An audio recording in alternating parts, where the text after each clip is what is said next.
President, I'd like to explore a little more deeply our relationship with the Russians. Our allies in France and Italy are now flirting with communism. We've recognized a permanent communist regime in East Germany.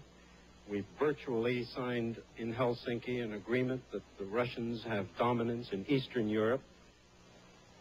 I'm glad you raised it, Mr. Frankel.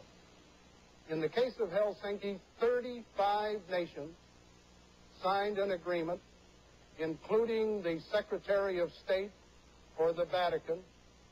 I can't under any circumstances believe that His Holiness the Pope would agree by signing that agreement that the 35 nations have turned over to the Warsaw Pact nations the domination of Eastern Europe. It just isn't true.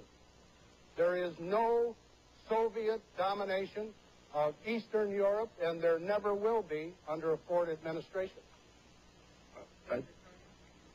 I'm sorry, could I just follow? Did I understand you to say, sir, that the Russians are not using Eastern Europe as their own sphere of influence and occupying most of the countries there and making sure with their troops that it's a communist zone? I don't believe, Mr. Frankel, that the Yugoslavians consider themselves dominated by the Soviet Union.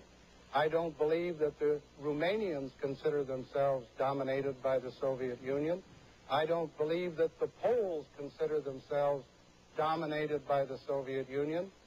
Each of those countries is independent, autonomous. It has its own territorial integrity. And the United States does not concede that those countries are under the domination of